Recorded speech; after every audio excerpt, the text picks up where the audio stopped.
હવે ત્યાં આગળ નેતૃત્વ પરિવર્તનની ચર્ચા ચાલી રહી છે અને આ રેસની અંદર સૌથી આગળ એક નામ છે શબાના મહમૂદ. બ્રિટનના રાજકારણની અંદર અત્યારે જબરજસ્ત ગરમાવો ચાલી રહ્યો છે, કારણ કે અત્યારે યુકેના જે પ્રધાનમંત્રી છે કીર સ્ટારમર, એમની સામે એપ્સ્ટીન ફાઇલ વિવાદ અને આંતરિક વિરોધ વધવાને કારણે હવે ત્યાં આગળ નેતૃત્વ પરિવર્તનની ચર્ચા ચાલી રહી છે અને આ રેસની અંદર સૌથી આગળ એક નામ છે શબાના મહમૂદ.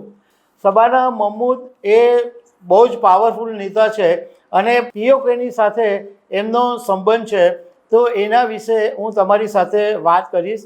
મારું નામ રાજેશ શાહ છે અને તમે જોઈ રહ્યા છો ગુજરાતના સૌથી મોટા ડિજિટલ ન્યૂઝ પ્લેટફોર્મ ખબરછે.com.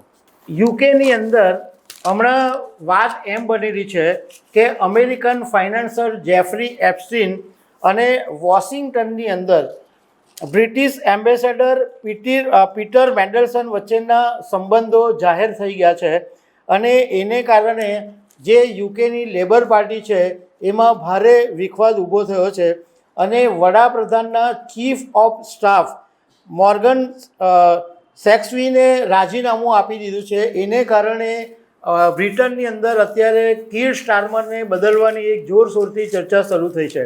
નેતૃત્વ પરિવર્તનની ત્યાંના જ નેતાઓ માંગ કરી રહ્યા છે અને લેબર પાર્ટીની અંદર કીર સ્ટારમર પોતે લેબર પાર્ટીના નેતા છે અને એમના પાર્ટીના જ લોકો બદલવાની વાત કરી રહ્યા છે. હવે એવા સંજોગોની અંદર એક નામ સૌથી આગળ છે રેસમાં અને એ નામ છે શબાના મહમૂદ. જો કીર સ્ટારમર રાજીનામું આપે તો શબાના મહમૂદ બ્રિટનના પહેલા મુસ્લિમ વડાપ્રધાન બનશે અને એક ઇતિહાસ રચાશે. જો કે આ પહેલાં એમણે 2 વખત ઇતિહાસ રચી દીધો છે, કારણ કે 2010માં તેઓ બ્રિટિશ લેડીવુડના બ્રિટિશ સાંસદ 2010થી છે અને હમણાં 2025માં તેઓ બ્રિટનના હોમ સેક્રેટરી છે અને એ પણ પ્રથમ મુસ્લિમ મહિલા છે. એટલે 2 વખત, એક વખત મુસ્લિમ મહિલા સાંસદ બન્યા, એક વખત ગૃહ સેક્રેટરી બન્યા. તો એ બંને વખત પહેલી વખત છે કે કોઈ મુસ્લિમ મહિલાને આટલી મોટી પોસ્ટ ઉપર પહોંચાડ્યા હોય. બીજું કે શબાના મહમૂદ છે એ લેબર પાર્ટીના શક્તિશાળી નેતા તરીકે માનવામાં આવે છે અને કીર સ્ટારમરના એકદમ નજીકના છે. પીઓકેની મેં તમને વાત કરી કે પીઓકેની સાથે એમનો સંબંધ કેવી રીતના છે. તો આ મૂળ શબાના મહમૂદનો જન્મ તો બર્મિંગહામમાં થયો છે યુકેમાં. મીરપુરના રહેવાસી છે, જેને આપણે પાકિસ્તાન ઓક્યુપાઈડ કાશ્મીર તરીકે ઓળખીએ છીએ, પીઓકેનો એક ભાગ તરીકે ઓળખીએ છીએ અને મીરપુર છે એ આઝાદ કાશ્મીર તરીકે કહેવાય છે. એના વતની છે અને એટલા માટે પીઓકે સાથે એમનો કનેક્શન છે.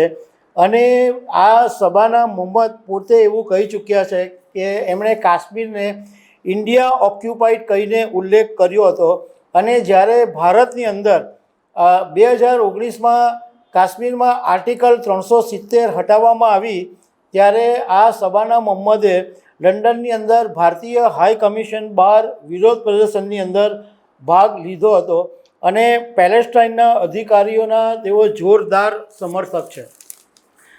શબાનાનો જન્મ મેં તમને કીધું તેમ બર્મિંગહામમાં થયો, પણ એમનું મૂળ મીરપુરમાં છે અને શબાના પોતે ઓક્સફર્ડ યુનિવર્સિટીમાંથી કાયદાનું ભણેલા છે અને બેરિસ્ટર પણ રહી ચૂક્યા છે અને 2010થી લેડીવુડના સાંસદ તરીકે છે.